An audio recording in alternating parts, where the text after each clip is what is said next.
Antiguamente llamaban accidente. Alguien se saca un médico a la cabeza y le digan, este tiene un accidente cerebrovascular. No hay accidente cerebrovascular. Es infarto, stroke, nada más. Ya. Continúo. Sinónimos. Accidente vascular encefálico. Antiguísimo, ya saben. Ataque cerebral, apoplejía, ictus o stroke. La OMS ya lo define. Siempre lo pongo eso porque semiológicamente lo van a encontrar aún en los libros.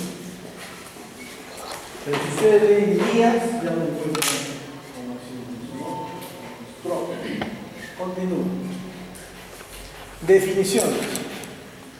ACV, antiguo, episodio súbito de déficit neurológico focal o cerebral producido por un evento isquémico o hemorragia. TIA, ataque isquémico transitorio con déficit, el déficit es menor de 24 horas. O sea, te paraliza la mitad del cuerpo, te llevan a emergencia, te sacan una tomografía, no tienes nada y al día siguiente estás caminando sin ningún problema. La única forma de hacer diagnóstico del TIA es a través de una resonancia en el estadio FLER. Vas a encontrar. Ahora vamos a ver qué imagen sigue. El RIM, déficit neurológico isquémico reversible, de 24 hasta 3 semanas. A las 3 semanas el paciente vuelve ad intra.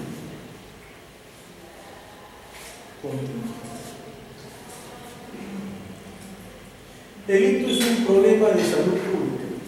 Constituye la tercera causa de mortalidad, primera causa de discapacidad, implicancias familiares, económicas y psicológicas. Prevalencia, al futuro, los costos. Continúa. Mortalidad, del 13 al 27%. 3 veces mayor es el ictus hemorrágico. Entre los dos, ¿cuál es más mortal? Epidemiología. Factores de riesgo: sobrepeso, obesidad mórbida, estrés, tabaquismo. Continúa. Paciente con ictus, en la tercera parte fallece al año siguiente que le dio. Otra tercera parte consigue recuperarse y la otra tercera parte tiene permanentemente incapacidad. Continúa. Y esto sí lo tienen que saber bien. Este panorama, este cuadro lo tienen que tener así en su cabeza, para el examen y para toda su vida. Para que no me estén llamando a la 1 de la mañana, no, tengo un paciente con ACV y no sé qué hacer. Ictus, isquémico, hemorrágico. El 85% son enfermedad cerebrovascular isquémica, el 15% hemorrágica. El ictus isquémico, focal o global. El focal, ataque isquémico transitorio o infarto cerebral. Nada más. Causas: aterotrombótico, cardiológico, lunar, de causa inhabitual y de causa inhabitual. Esta de causa inhabitual, ¿por qué lo pongo? Porque es pregunta de examen mío. El 15% de la etiología del ictus isquémico es de causa inhabitual. Pregunta de examen, por eso lo pongo. Del hemorrágico, del total, el ictus es el 15%. El hemorrágico, hemorragia subaracnoidea, es una clase que van a tener ustedes, y la hemorragia cerebral. Esta hemorragia cerebral puede ser parenquimatosa o intraparenquimal o ventricular. Y la intraparenquimal o parenquimatosa puede ser lumbar, funda, trombocefálica.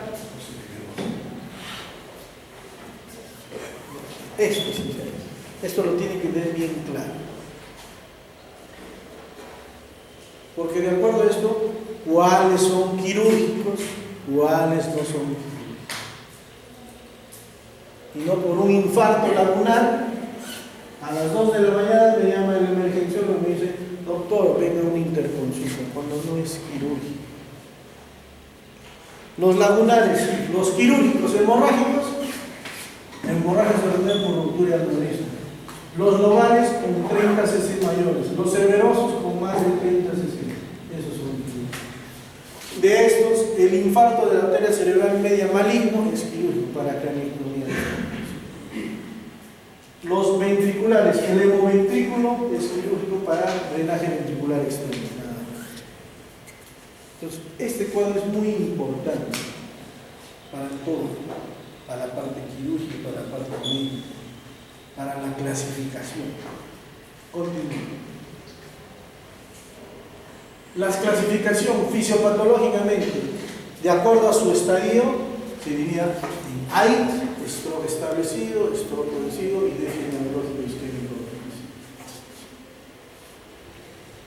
Los semiólogos antiguos, los neurólogos antiguos lo clasificaban así.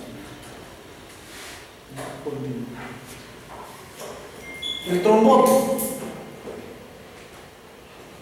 La arteria que va al cerebro es bloqueada por un coágulo, por un trombo. En este caso, un émbolo. Cuando es cardioembólico es émbolo rojo. Cuando él se despega de una placa ateromatosa es blanco. ¿Ya? Factores de riesgo: edad, hipertensión, dislipidemia, diabetes y tabaco. El ácido isquémico embólico, producido por un trombo que viaja por el torrente sanguíneo hasta un punto en que no pasa o se obstruye excesivo. La primera fuente embólica son el corazón, el callado aórtico y la carótida interna. La causa más frecuente de embolia es la fibrilación auricular, producido por arritmia. Para que dé un infarto, la luz del vaso tiene que ser obstruida más del 70%.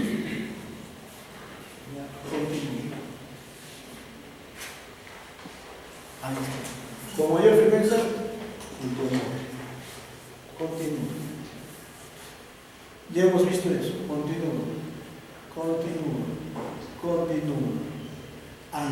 Fisiopatología de la isquemia cerebral. Flujo normal, zona de oligoemia, zona de penumbra y zona de necrosis. Son 4 partes que se encuentran en enfermedad cerebrovascular isquémica. ¿Ya? Hay una alteración en el equilibrio de factores hemodinámicos que conduce a la aparición de alteraciones metabólicas y bioquímicas que llevan a la necrosis. La hipoxia, la hipoglucemia, la alteración de flujos sanguíneos y la circulación colateral son factores que condicionan la aparición del infarto. Continuamos. Esto es importante, sobre todo esa zona de penumbra. Y algo importante, cuando el flujo baja a menos de 20 mililitros por minuto por 100 gramos de tejido cerebral, hay alteración neurológica funcional. Aún todavía no hay necrosis, solamente alteración funcional. El edema cerebral, ¿por qué se produce? Empieza, pues, el edema citotóxico. La isquemia determina un edema citotóxico.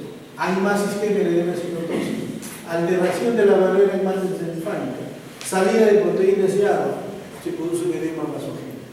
Al final, en la enfermedad cerebrovascular isquémico es un edema mixto. Continúo. Fisiopatología de la isquemia cerebral a nivel de la sustancia gris. Hay alteración funcional que aparece inmediatamente y depende del flujo, como ya hemos visto. Alteraciones estructurales requieren tiempo y dependen del flujo y del tiempo. La obstrucción de un vaso causa gradiente isquémica intenso en centros del territorio vascular. ¿Ya? Cuando hay alteración de la actividad funcional, pero aún está conservada la actividad metabólica mínima, la estructura aún se puede salvar. Una cosa es la actividad funcional y otra cosa es la actividad metabólica. O sea, las células aún siguen produciendo metabolismo. Pero el flujo sanguíneo ha disminuido a menos de 20. Continuamos. La penumbra isquémica. ¿Por qué se da? Por aumento del lactato, disminución de la proteinasa y disminución del ATP. Ahí se da. ¿A qué? ¿Cuándo se da? Liberación de glutamato, cuando el flujo está entre 25. La síntesis proteica adecuada está cuando el flujo sanguíneo está entre 50 y 45. Es irreversible cuando ya baja de 10. Entre 10 y 20 hay disminución funcional, más no estructural. Continúa. La disminución del flujo sanguíneo, ¿qué va a ocasionar? Lesión celular, fundamentalmente por desarrollo de acidosis, que hemos visto el lactato, y la entrada del calcio iónico a la célula. ¿Qué condiciona la isquemia? Glucólisis anaerobia. No hay glucólisis aerobia, hay glucólisis anaerobia. Por ende, ya no, en la glucólisis aerobia necesitas formar 36 ATPs. En cambio, en la glucólisis anaeróbica solamente formas 2 ATPs. Formas 4, pero gastas 2 en realizar este proceso. Por ende, solo tienes 2 ATPs. Y por ende, hay destrucción de la membrana. La hiperglucemia origina acidosis, agravando el daño de la producción de los radicales libres, liberando el hierro prooxidante a partir de las proteínas, la transferina y la ferrina. Esa es la parte, digamos, molecular de la isquemia continua. Entonces, la isquemia celular aumenta el glutamato, aumenta el calcio intracelular, el calcio.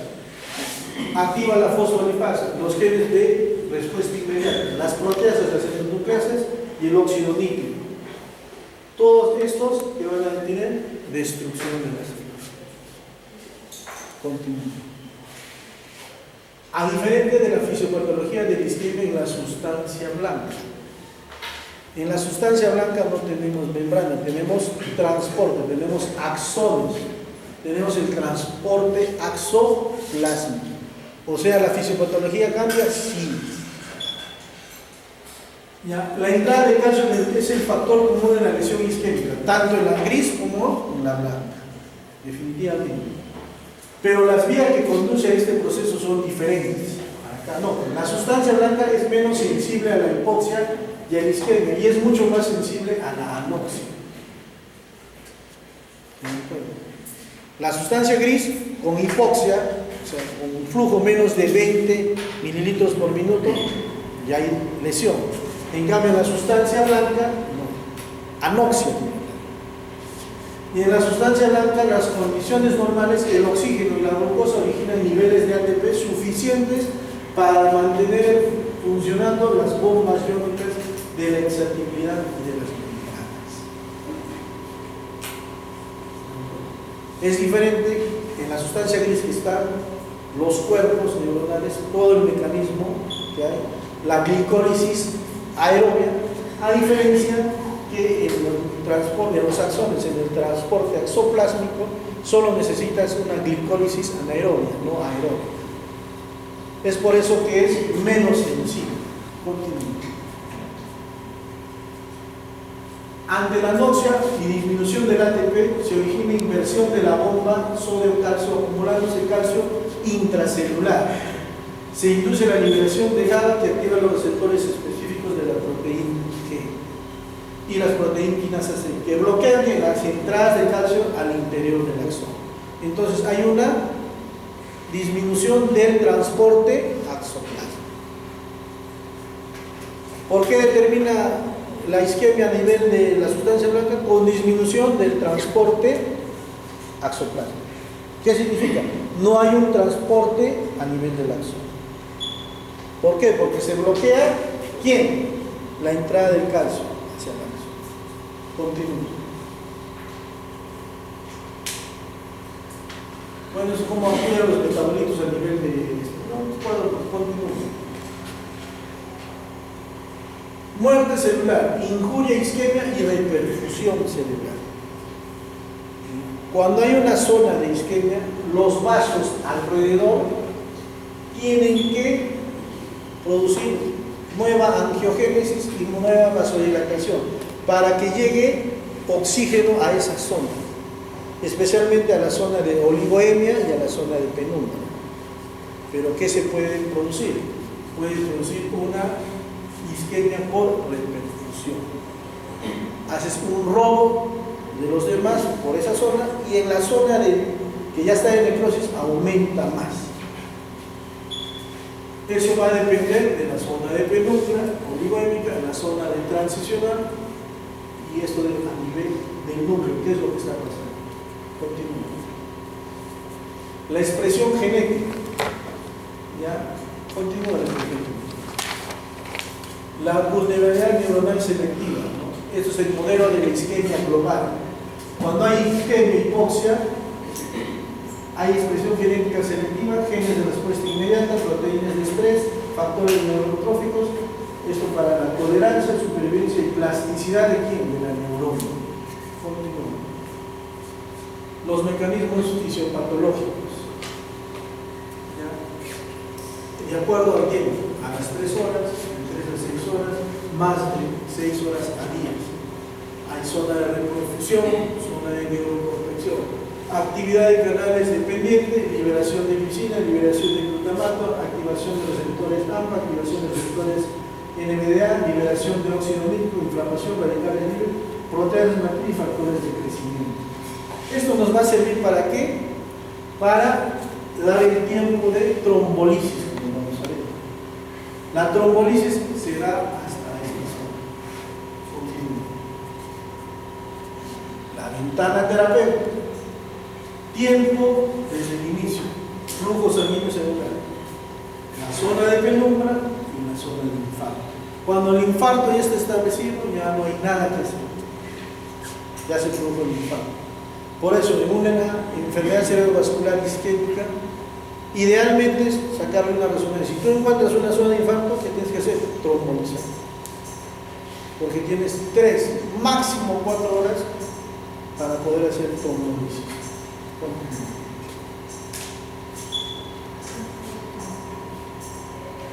La isquemia cerebral es un proceso, no es un evento. Minutos, llega el paciente en minutos. Comienza a tener a las horas, al día siguiente. Después de 24 horas ya ves. O sea, no ver esta zona ya no es de locos, o sea, todos la vemos. Pero acá no la vemos. Acá ya vemos sí.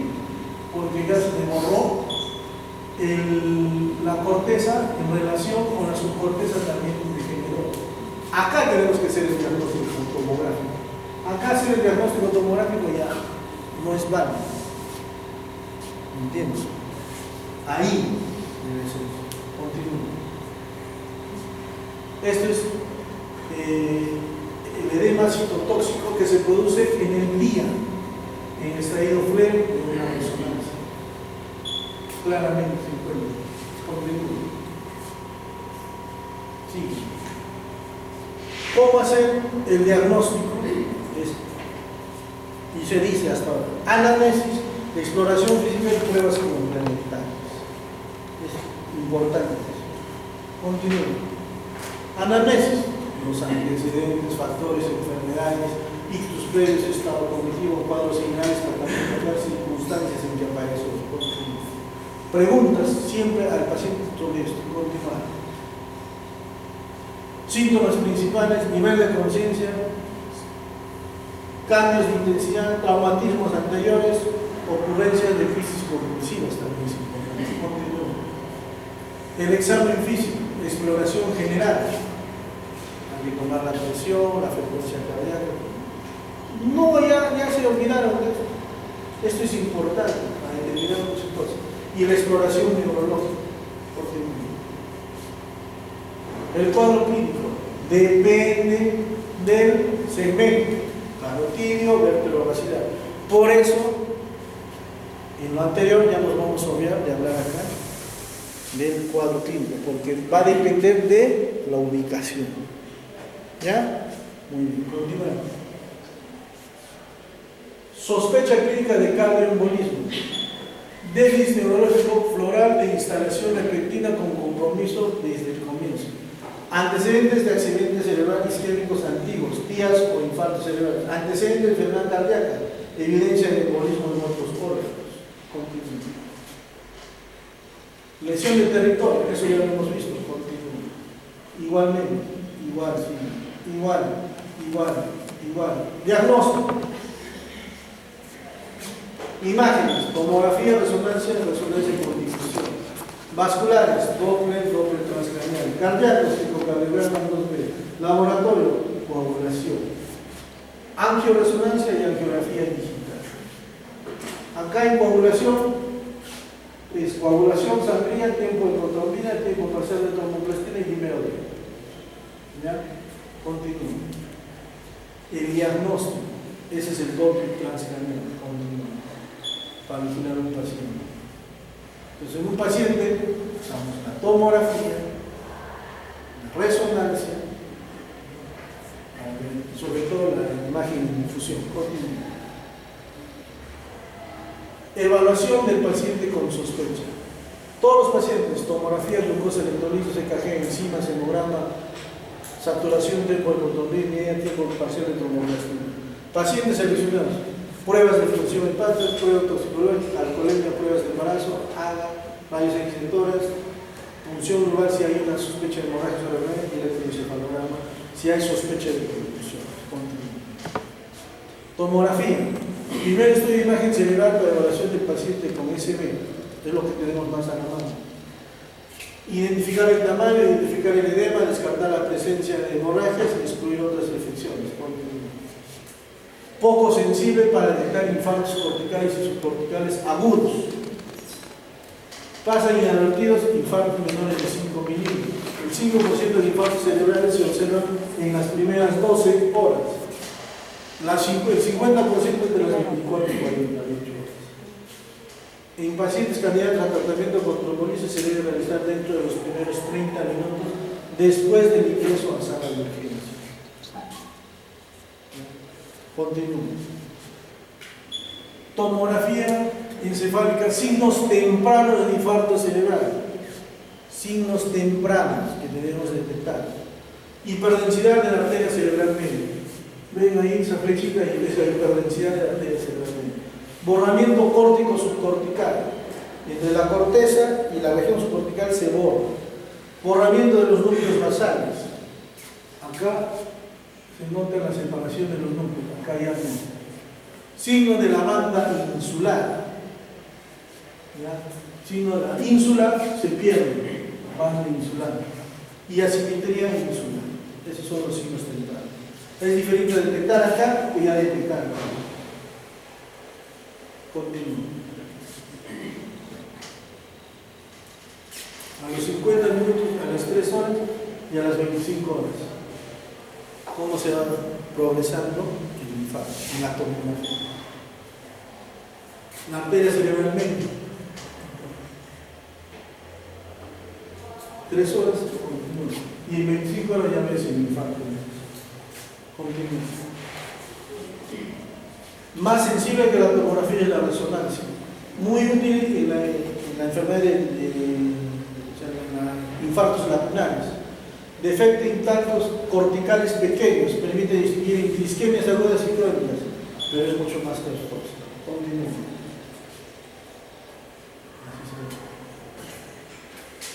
Zonas hiperintensas. Continúa. La perfusión y la difusión. Identifica regiones de isquemia en los primeros minutos después de los síntomas. Permite detectar zonas de isquemia reversible y zonas de alto riesgo. Sensibilidad hasta un 100%, especificidad hasta un 100%. No tenemos. Acá está.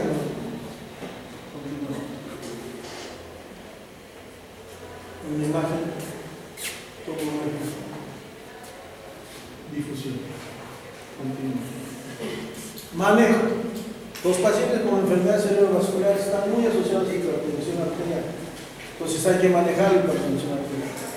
Hasta ahorita yo les sigo viendo que a todos los pacientes se les sube la presión, están con infarto y le dan su captopril sublingual. Dale 2 tabletas. Eso no, eso está contraindicado. El tratamiento, cuando ese es un desafío, esto es muy importante.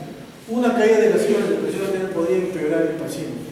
O sea, el cerebro, un paciente hipertenso, el cerebro ya está acostumbrado a una determinada presión.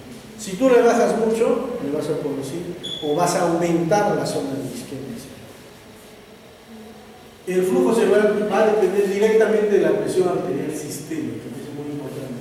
No hay evidencia de que la terapia antihipertensiva sea beneficiosa en los pacientes con stroke, aunque se recomienda cuando la tensión sea mayor a 200 sistólica y la diastólica mayor a 110.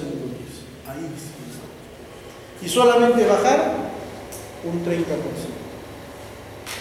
No hasta un 30%, no, un 30%. Continúa. La terapia interpensiva indicada en los pacientes con stroke, y como se expliqué, en pacientes con disección aórtica, infarto agudo miocardio, insuficiencia cardíaca, insuficiencia renal, encefalopatía hipertensiva.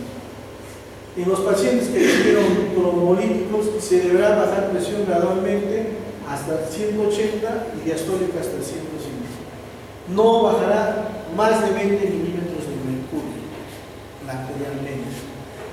La regla es reducir 10 a 15%, no más que el 30%.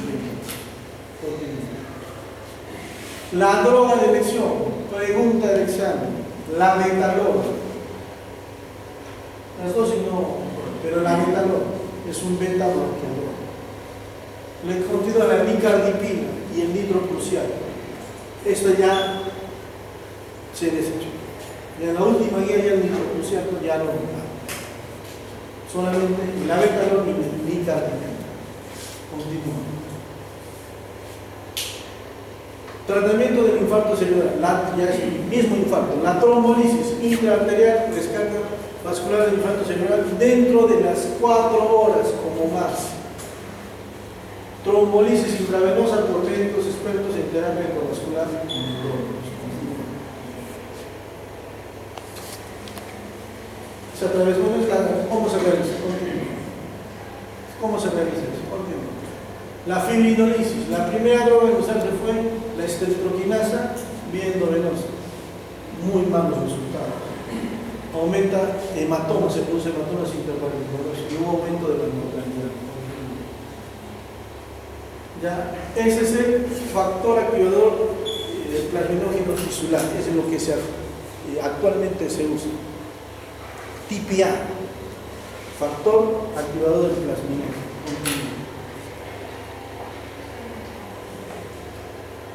La dosis del TPA es 0.9. Este es el medicamento de elección para la trombolisis.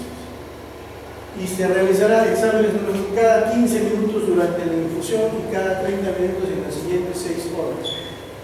Esto se debe hacer en una unidad de UCI, en una unidad de traducción.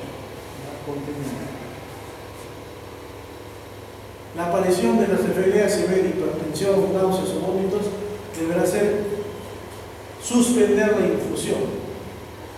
¿Por qué? Porque puede convertirse en una isquemia, en una hemorragia. Se deberá mantener presión arterial sistólica menos de 180 y diastólica menos de 105. No deben usarse anticoagulantes ni antiagregantes en las siguientes 24 horas. O sea, no warfarina, no heparina, no aspirina.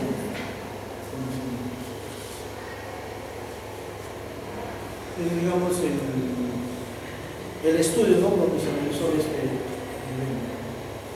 tratamiento de la trombolisis. La anticoagulación no se ha demostrado para el stroke, no apoya el uso de ningún anticoagulante y tampoco hay consenso en qué hay que usar. O sea, si ustedes ven que un paciente con stroke esté usando heparina, no sirve, no vale. La aspirina, la terapia antiagregante con aspirina entre 160 y 300 miligramos diarios dentro de las 48 horas de inicio del stroke reduce el riesgo de recurrencia temprana. solamente que se vuelva a repetir, más no es tratamiento. O sea, es para evitar los posibles isquemias posteriores. Continúo. La antiagregación de aspirina es efectiva, existe paciente con alto riesgo. No se da doble antiagregado. Continúo. Conclusiones. El stroke isquémico debe ser precozmente diagnosticado.